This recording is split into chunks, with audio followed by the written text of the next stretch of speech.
Federal government tax banks and financial institutions to explore Africa's market expansion enabled by AfCFTA. Nigerian stock market on steroids, waiting off second wave of coronavirus concerns.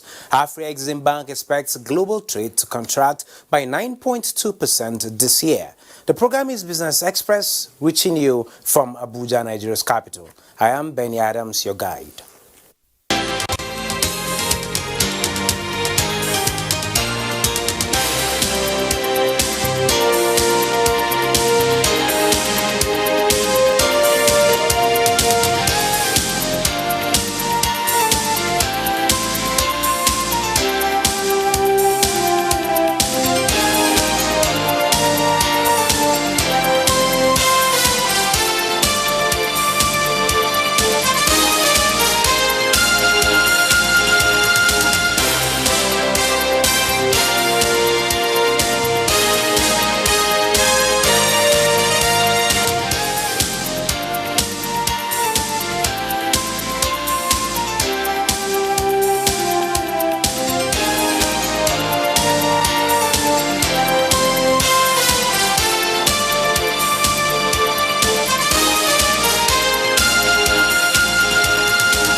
The federal government has taxed banks and other financial institutions to explore Africa's market expansion enabled by AfCFTAs as operationalization starts January 2021. Minister of Finance, Budget and National Planning, Zainab Ahmed, who gave the advice, stressed the potential of Nigeria's market while speaking at the AfCFTA Strategy Workshop Series 2 on financial services and investment mobilization, themed Leveraging Nigeria's Financial Services Sector to Maximize the Gains of AfCFTA. Speaking, the Central Bank Governor Godwin Emefiele noted that one of the most important benefits of the AfCFTA to the Nigerian financial sector would be the removal of barriers for the expansion of financial institutions and services to other climes within the continent. Francis Anatogu, Secretary of the National Action Committee on the AfCFTA and Senior Special Assistant to the President on Public Sector Matters in the statement, said the session availed players in the banking and financial institutions an opportunity to identify areas of strength and streamline success strategies to enable Nigeria benefit maximally from the AfCFTA. Global trade is expected to contract by 9.2% this year, having fallen by 2.8% in 2019. Data from the Africa Export-Import Bank, Afrexim, indicates that Africa's share of global trade was 2.7% in 2019, below the 4% figure of the 1970s. Informal cross-border trade, which is a key component of intra-African trade, is widespread in its composition. The African Trade Report estimates that in Eastern Africa, ICBT is very high and could be worth as much as 80% of value of formal trade in some countries. South Africa was the biggest contributor to the intra-Africa trade, accounting for 23% of total trade in 2019. The biggest jump came from DRC, which became the second intra-African trade nation, accounting for 10.4% of total intra-Africa trade, and Nigeria was third with 7%. The continent remains overly dependent on export of raw commodities, with oil and gas accounting for over 37% of total exports. Afrexim Bank's Africa Commodity Index is down 20% year on year, but shows a V-shaped recovery from the lows of April. OPEC to increase production as prices of crude peak and gold on other hand is set for third straight weekly gain. Let's take a trip to the commodities markets and afterwards our discussion on food sufficiency.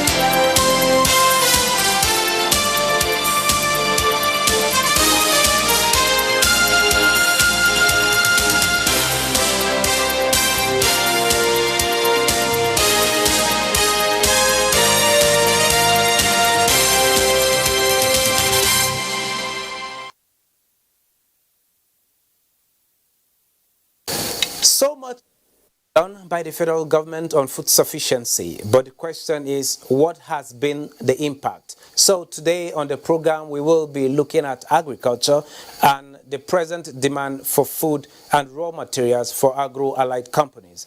Our guest is Professor Yahaya Kuta, an agriculture economist. He is joining us via Zoom. Professor, if you are with us, you are welcome to Business Express.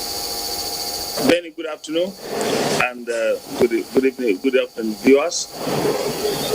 Thank you, Prof. Well, to start with, one of the popular slogans of the present administration in the last 5 years is that we must produce what we eat and eat what we produce, which has led to the closure of the Nigerian borders for some time now. Can you take us through the impact of this? Thank you very much. We must commend President Muhammad Buhari for this laudable initiative of the slogan that he's championing on let's grow what we eat and eat what we grow. And that is extending to even made in Nigerian goods too. There is a popular campaign now for Nigerians to produce what they consume and also consume what they produce. So that is an element of patriotic consideration instead of Nigeria being a dumping ground for every good from everywhere. So the closure of Nigerian borders and the specific policy banning the importation of certain food items that we could produce now on, like rice particularly, is a good news for rice producers in Nigeria. And I'm telling you, the rice producers met in Mina recently, and so you can see the pyramids of rice that is not fiction, but practically demonstrated with the support of government. They have come up with a lot of products.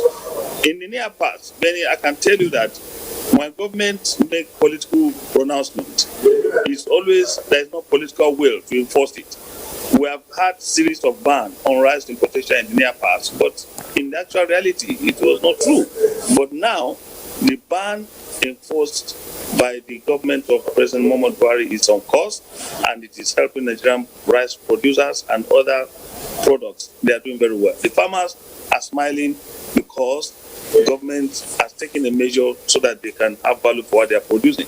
In the interim, many people are not aware, but government that decided to take the decision to close the Nigerian border is based on information, not only based on food production, but also security.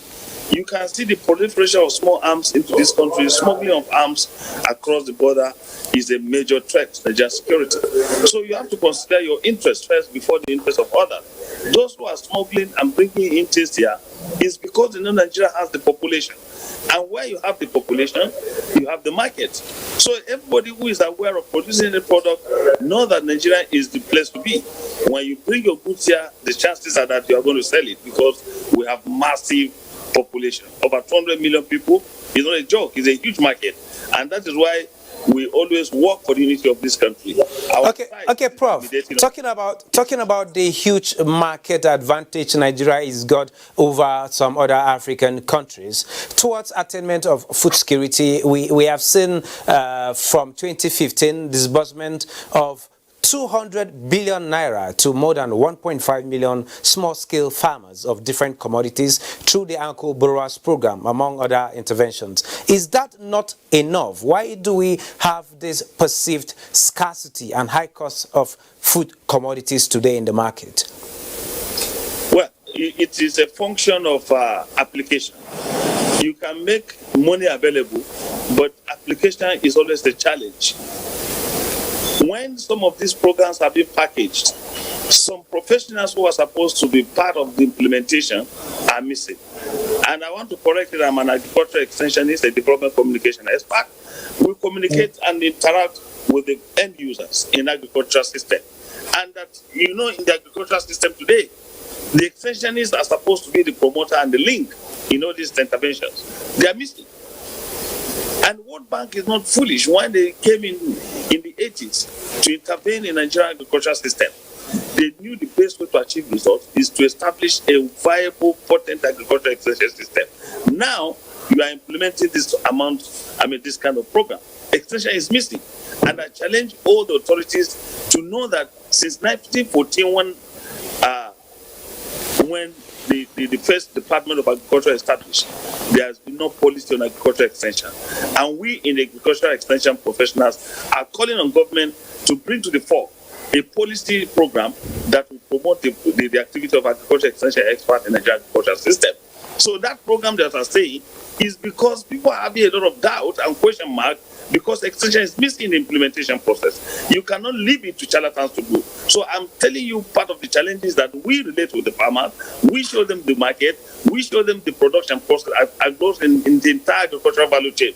So I would call on all of us to bear in mind that we can only achieve the maximum result for the Nigerian agricultural system if we are entrenched in the system. And I'm calling on those who are concerned that we can address some of these issues.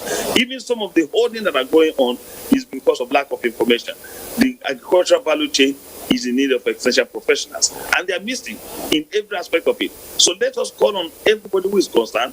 Those interventions will yield maximum result if extension professionals are involved at the implementation, not at the design and implementation stages. So I call on the government to take a look at the policy initiative that will take advantage of agricultural extension professionals. In the system that you find yourself, most of the initiatives, there is supposed to be a benchmark. There are standards in policy programs and implementation. We must abide by them. So when you talk about scarcity, it depends on where you are located. I can tell you, because of the COVID-19 challenges, we still had issues of people getting their products to the market. People could not move at a point. So many farmers lost their products. Some of them, we don't have guaranteed minimum price for production. Part of it, we should have backup for buying excess produced by farmers, so that when there is scarcity in the market, we have what we call buffer stock facility. I remember in Niger State sometime in the past, we used to have buffer stock facility that when you buy excess from the farmers during the period of festivity like Christmas, you release them to the market. During Salah festivities, you do the same. So that will be pushing the effect. But at a point, the farmers are better for it. In the near past, before Christmas, you would have seen a lot of small-food product that will invalidate what the farmers have done in this country. So, but now, this is a wake-up call that we can address the issue if extension professionals are involved at every level. And I'm telling you, there's no university in the Nigerian system today. A college of agriculture don't have extension programs. They don't have extension professionals that are being churned out every day. They lack jobs. In fact, some of these programs, I'm telling you, they could be the field vanguards of interfacing with the farmers, so that the farmers can. Okay, Prof. Yes. Okay, Prof. Look, in the period under review, more than 1.4 million hectares of arable farmland has been cultivated. Most of it is dependent on rain-fed agriculture. Is that the way to go? And also considering the fact that the rains last only 3 to 4 months in a year, coupled with the fact that support of extension services are not available for farmers the way it used to be in those days. What is the way out of this? Thank you, Benny. I think in the last Agricultural Extension Society of Nigerian conference, one of I was the lead speaker, and the topic was on conservation of soil for maximization of agricultural productivity in Nigeria. And one of the issues I talked about was Nigeria cannot run away from climate change. Climate change is a reality in our nation. You cannot talk about agriculture without talking about climate smart agriculture anymore. We cannot be having flood when we could have fetched excess water, store it, and then use it at the right time. And that the rain-fed agriculture is inadequate to meet up with the domestic requirement for food. And that's why we need irrigation facilities. If you go to Kano State, for instance, the irrigation scheme impact upon by Audu Bako administration, the people of Kano will never forget him, because that is one of the cornerstone of Kano agricultural system at the moment. During this dry season, farmers are busy in their farms, producing vegetables and other crops, and they are busy all year round. You go to a village in Niger State, they call it Tunga Cow irrigation scheme. In this village, farmers grow rice 3 times a year. 3 times, and the economy of that community is very high. The farmers in that village at a point, NTA, you carried it, there was a ceremony where they had about 40 marriages in a day, simply because all the young people, they are busy in the farm, they are making a lot of money. So if you can look at what happened in Tungan Cow Irrigation Scheme in Niger State, it's a case study. I want you to visit there and see how farmers are busy all year round, producing rice 3 times in a 3 cycles. That is the beautiful thing about irrigation agriculture.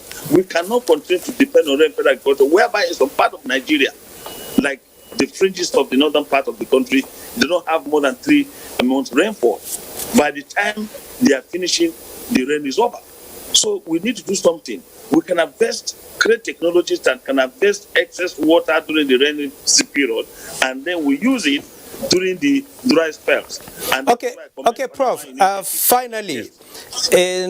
In existence now are initiatives like the Presidential Fertilizer Initiative, the Green Imperative Initiative. We have also the mechanization, the Textile Revival Scheme, and all of these other initiatives by the federal government to ensure that we move towards food sufficiency as well as exports. How can all of this be synergized to ensure we have the desired effect needed?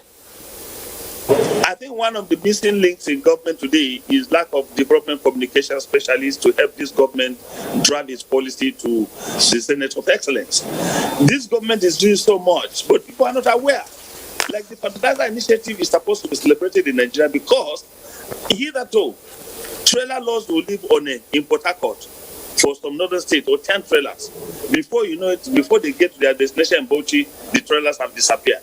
Is it wind that carried it? They have been smuggled to Cameroon and other countries. But today, because of the fertilizer initiative, all the moribund fertilizer producing companies have been reactivated. Today, as I'm talking to you, Benny, a bag of fertilizer is no more than 5,500 because there is abundance of it, because everybody is producing in the factories.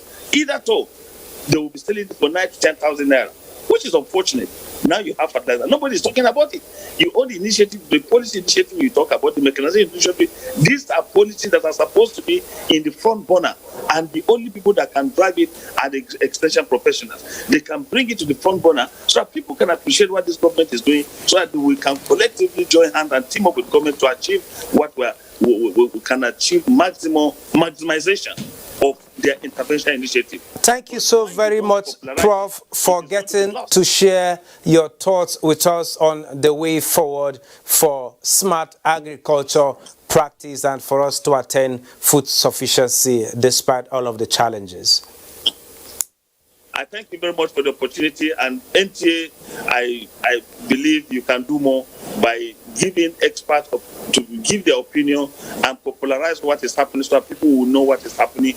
And this your initiative. I commend you, Benny, for this opportunity. Thank you very much. Thank you very much, Prof.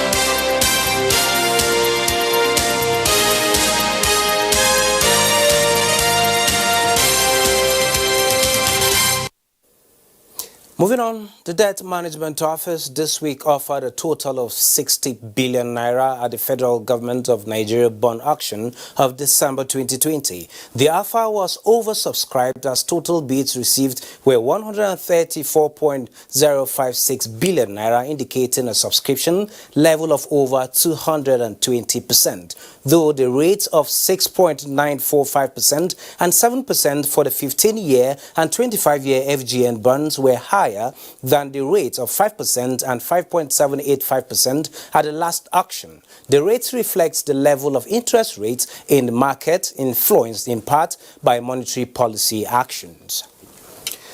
The Securities and Exchange Commission, Nigeria, and Financial Sector Deepening Africa have announced the start of a joint review of Nigeria's 10-year capital markets master plan to support the country's economic resilience amid new economic challenges, including lower oil prices and the COVID-19 pandemic. The review of the CMMP will see SEC Nigeria work with FSD Africa's regulator support program to develop a revised 10-year CMM that will strengthen Nigeria's capital market and other capacity for capital mobilization, which provides a vision for Nigeria's capital market as well as a roadmap with objectives to meet it. The process will involve an assessment of progress made since the plan's implementation to date and engaging with stakeholders for input. FSD Africa's support comes as part of its ongoing multi-country program to strengthen Africa's capital markets.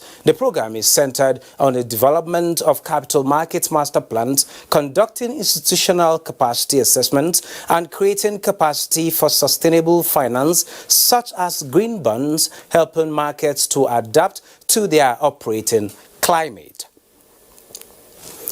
Nigeria's stock exchange continued its strong bullish run Friday, a day after all-share index reached a new high above 36,000 basis points. At the close of trade this Friday, the all-share index added 1.56% to end the week strongly at 36,804.75 basis points. Market capitalization also rose to 19.236 trillion naira. 426 million shares valued at 4.362 billion naira traded in 4,298 deals. Niger Insurance, with a whopping 130 million shares, topped activities and was followed by GT Bank and Mansard Insurance.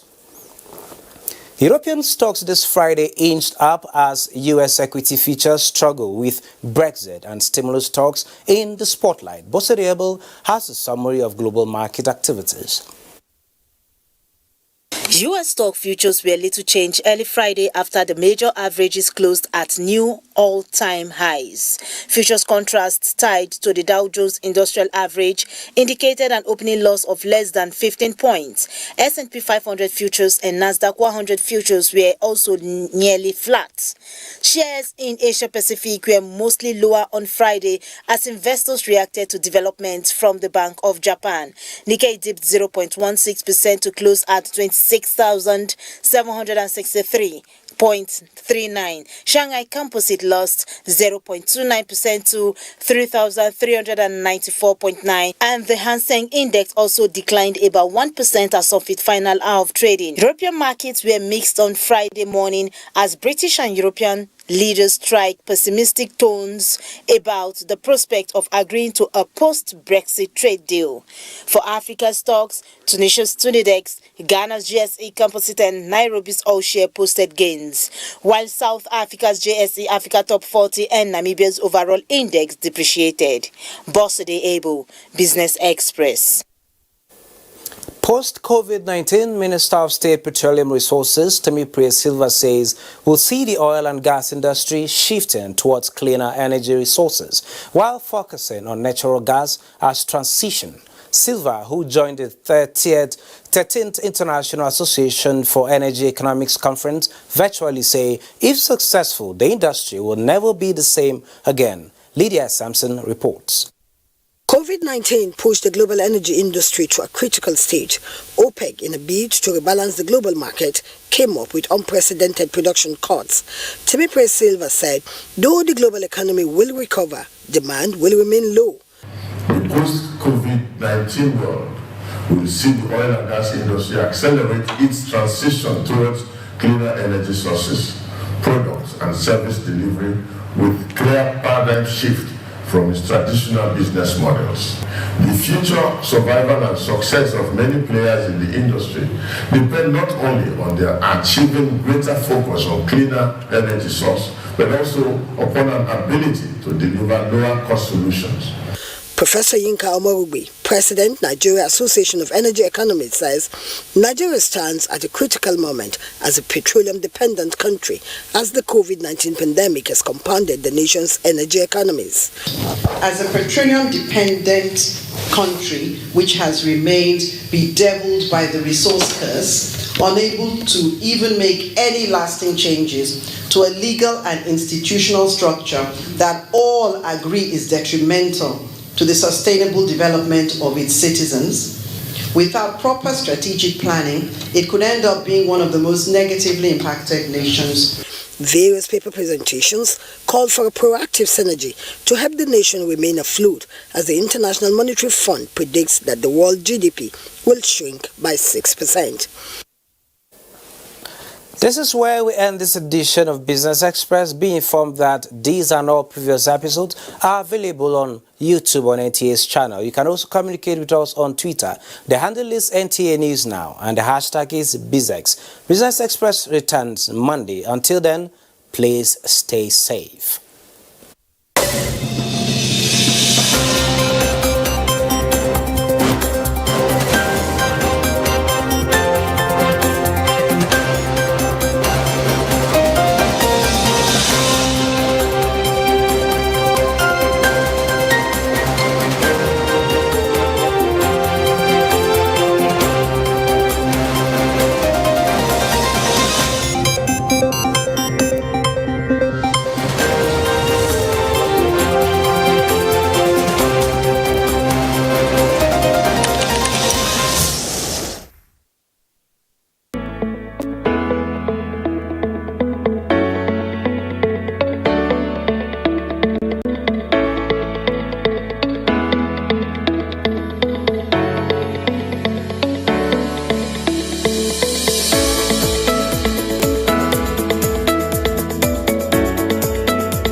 A nation of great people, different tribes and languages, yet we are united in our diversity.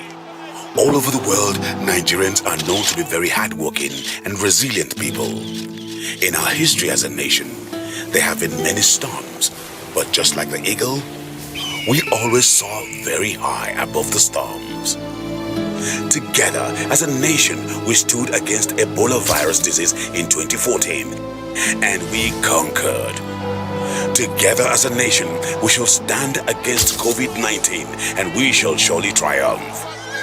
Let's do our part as citizens, obey the health authorities, stay at home, practice social distancing and proper hygiene. When this is over, and very soon it will be, we shall dance again at the Calabar Carnival, the Eyo Festival, Celebration, Ojudeoba Festival, and Aragongo Festival. When this is over, and very soon it will, we shall flock the beaches again. We shall attend our music concerts again. We shall invite the world once again at the Lagos City Marathon. When this is over, and very soon it will be, we can return to our hustle and bustle. We will gather at our churches and mosques. We shall return to our schools and institutions. Our hope is alive. We are Nigeria, and together we shall rise again. Nigeria Film Corporation, powering possibilities.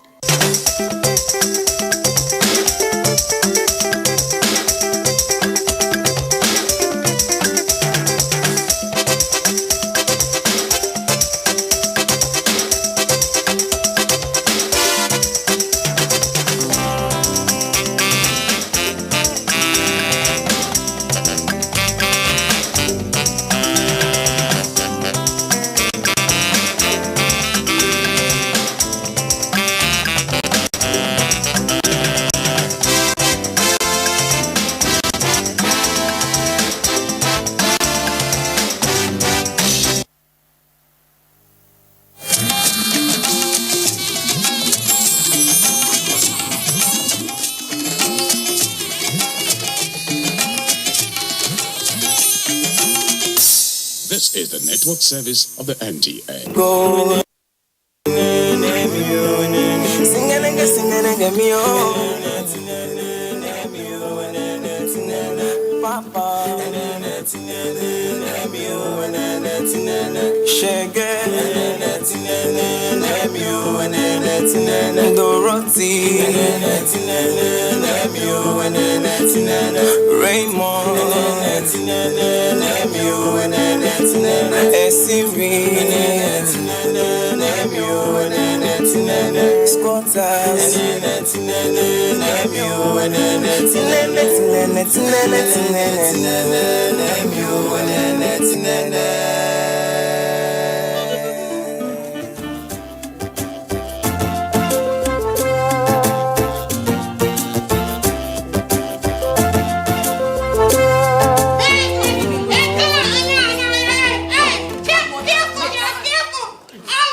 Wait. Maybe if I shake it very well. Come on, let's shake it. Go, guys. Go. Don't shake it. Carry him upside down. Shake him. Oh! How did we get inside this thing, sir? Guys, wait! Let's keep trying. Okay, do we want? Maybe we should pull him over. Hey! What are you trying to do? Are you crazy, Raymond? Raymond.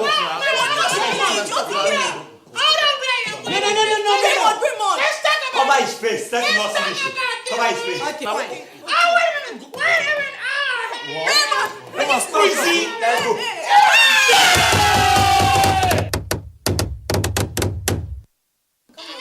Yeah, job. Gently, okay? Gently. Careful. Doing your job.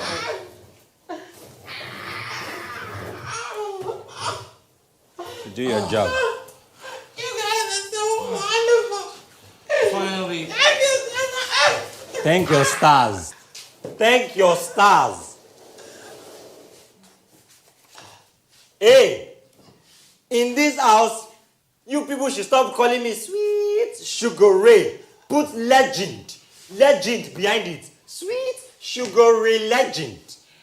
Do you understand? This does not make any sense to me at all. I mean, how in the name of pity did Esiri get into the water container?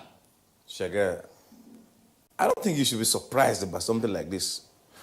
What you should be asking yourself is it possible for a Siri to find himself in a whole place for one entire day without causing some trouble or doing something crazy? You see, what baffles me is why he has not killed himself all this while.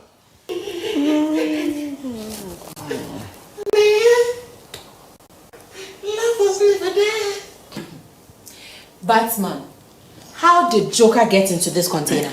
No. Dorothy, me and you know today align, no. But no, this Batman line now kill, man. Batman. It's supposed to be bad legend. See, long story short, you know a Siri now. You go follow one young babe, go house. As enter the house, 9 pops, show. 9 6 now this water container fi save. I mean, you know that kind of people say you go enter something and when me say it go day easy for you to enter. But when you come outside, you can't realize now walk. Now that kind of walk is Siri mate. Yes, now Christmas song, you dey want yourself. And sometimes you enter there, the popsy because they say, you know what, you are finished. You are serving your punishment already. And the popsy roll am, come outside of the house. I go in the front of gate, they look at Siri, say, I be a Siri guy. Ma kukuma help am. That's why I just roll a Siri, come out. So it was caught? Yeah, and coincidentally, we have a commandment in this house that says, thou shalt not be caught. You're just lucky it didn't happen in this house. If not, you'd have had it with me. Shagalisto, the Father Moses. Yeah, your commandments. Wait, what's funny? The commandment now, you don't get commanded again, they are useless. Oh, you think that's funny, right? Calm down, babe, calm down. Shege, the reason why they keep flaunting these commandments is because there are no serious consequences, no punishments.